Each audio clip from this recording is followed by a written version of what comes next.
Hey guys, welcome to the Liberal Hive Mind, a channel solely focused on exposing the abundant hypocrisy of the left. Alright, so I've brought you guys some crazy news over the years I've been doing this work. I mean, we have covered some wild things. The BLM Summer of Riots, or the Summer of Love, as these big red-nosed Democrats described it. Of course, we went through the pandemic together as well. All the Trump trials, the impeachments. We've been through a lot. We've covered some crazy stuff. We've had some insane conversations covering the ridiculous antics of the left, but even despite all the craziness that we've covered, this has got to be one of the craziest turns of all. I actually couldn't believe it when I initially saw it, but at the same time, upon reflection, yeah, it kind of makes sense. You won't believe who's back. Again, I can't believe I'm saying this, but Michael Avenatti. Yeah, Stormy Daniels' former lawyer, Michael Avenatti. Brian Stelter's crush, Michael Avenatti. Yeah, I don't know.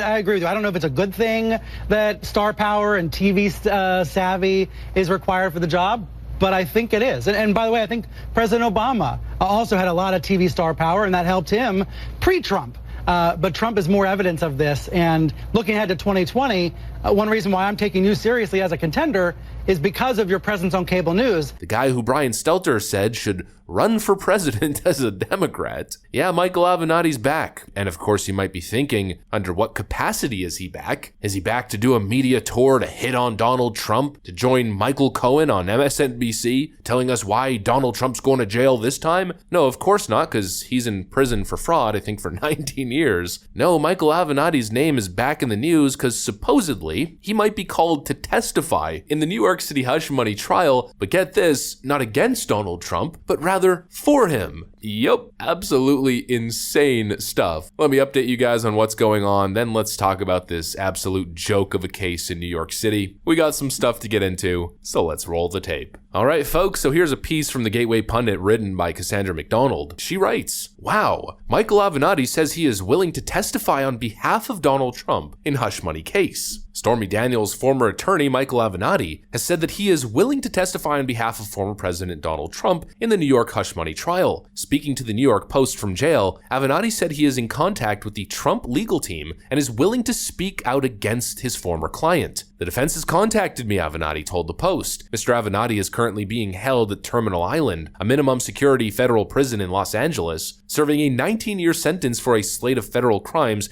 that include extortion, tax evasion, fraud, and embezzlement.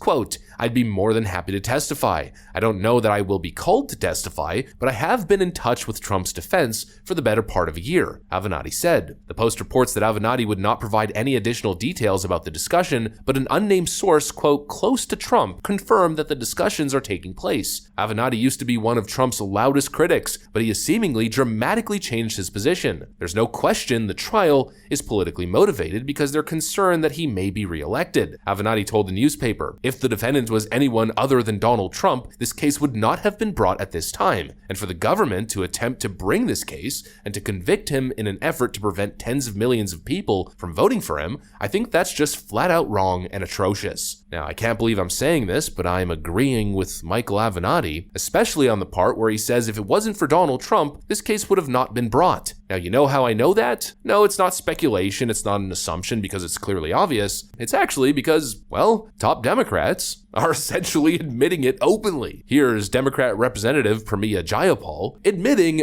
on MSNBC on live television that the Democrats probably wouldn't have put President Trump on trial had the Senate actually gone through with the impeachment and barred him from running again. And, you know, I go back to the responsibility of Congress here, because had the Senate actually gone through with the impeachment of Donald Trump, we would not be in this situation. She essentially just said the quiet part out loud. If Donald Trump hadn't gotten away from our phony impeachments, where the clear, explicit intent was to bar him from running for office again, well then he probably wouldn't be on trial. They're telling you that they're doing it. They're so incredibly corrupt, so dishonest, so awful, they're so frankly evil that they're too evil for Michael Avenatti's taste, and even he wants to now testify to the benefit of Donald Trump. You can't make this stuff up, folks, and I mean literally, you cannot write this good of a story if you tried. The Human Experience is the greatest novel, the greatest film ever written. Anyways, let's keep reading what Michael Avenatti said. I'm really bothered by the fact that Trump, in my view, has been targeted. 4 cases is just over the top, and I think there's a significant chance that this is going to all backfire and is going to propel him to the White House. The former lawyer continued, depending on what happens,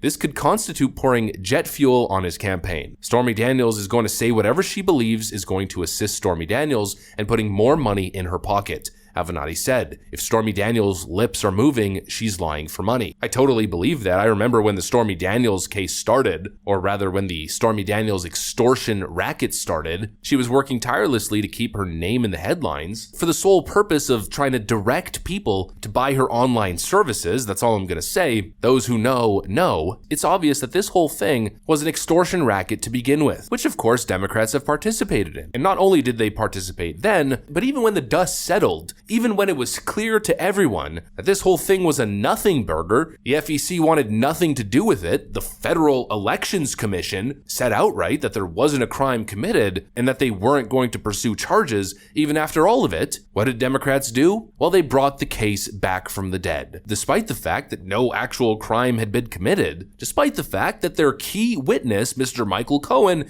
is a known perjurer, they saw fit to bring it back. Well, at this point, speaking of the word back, I think the only thing that's going to continue to happen here is this massive backfiring effect as the main architect of the initial Stormy Daniels case now even comes out publicly sympathizing with Donald Trump. The guy who built his public career off of representing Stormy Daniels now feels bad for President Trump. I mean, absolutely insane stuff. These people will stop at nothing and it's obvious to everyone. Look at any honest actor in the media and yeah, there's few of them. People like Joe Rogan, people like Stephen A. Smith, lifelong left-wing Democrat voters. They're all saying the same thing. It's obvious that this whole thing is an election interference scam. It's obvious that they will stop at nothing to destroy him. Democrat Representative Pramila Jayapal said it, if one thing doesn't work, then it's on to the next. The impeachments didn't work, and that's why we're putting him on trial in New York City as we sick our rabid Soros dog on the former president, attempting to affect the results in the next general election. I mean, we all remember, I always mention it, what Nancy Pelosi said back in January of 2021 after January 6th, after they failed to impeach Donald Trump a second time. She went on MSNBC, and of course I'm paraphrasing because I don't have the actual clip, but I remember so vividly covering it. She went on MSNBC and said something to the effect of, worry not, this thing isn't over. We still have some cases in New York City. And boy, was that foreshadowing for the truth. The impeachment didn't work, so they couldn't rip him off the ballot, but then they tried to rip him off the ballot anyways. The January 6th indictment has fallen flat. The documents case is going nowhere. The Georgia fake electors scheme case got Fannie Willis'd. Unfortunately for Democrats, their DEI hiring practices and voting strategies once again backfire. And so what's left? This pathetic little New York case that they're trying to ram through the legal system at lightning's pace with a potentially stacked jury in a 90+% Democrat district. They'll stop at nothing. The only question is, how far are they willing to go? You know, Tucker Carlson a couple months ago suggested that they might go as far as attempting to assassinate the former president. People thought he was crazy. There's no way. Tucker Carlson's a deranged, crazy conspiracy theorist. But I don't know. Democrats seem to be willing to do literally anything to stop the Orange Man. And now, Benny Thompson, the Democrat leader of the January 6th Commission, announced new legislation that would potentially strip any former president of Secret Service protection if they're found guilty of a felony and sentenced to more than a year behind bars.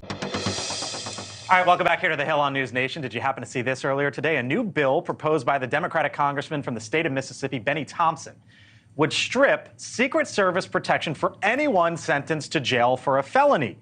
The, quote, disgraced Former Protectees Act is intended, you might think, as a not-so-subtle jab as former President Donald Trump, who, as we all know, is in court facing felony charges this week. But consider this.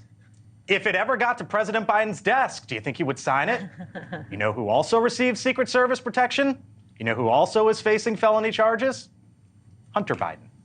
I don't know, seems kind of suspect. That's because it is suspect. It's all suspect. It's obvious to all of us, including disgraced lawyer and fraudster Michael Avenatti. If a criminal like that can see through this clear crime, then obviously there's something seriously, seriously wrong. Anyways, that's pretty much what I got for you guys on this one. Hopefully you enjoyed the video. If you did, make sure to leave a like and possibly subscribe. Thanks for watching, and I'll see you on the next one.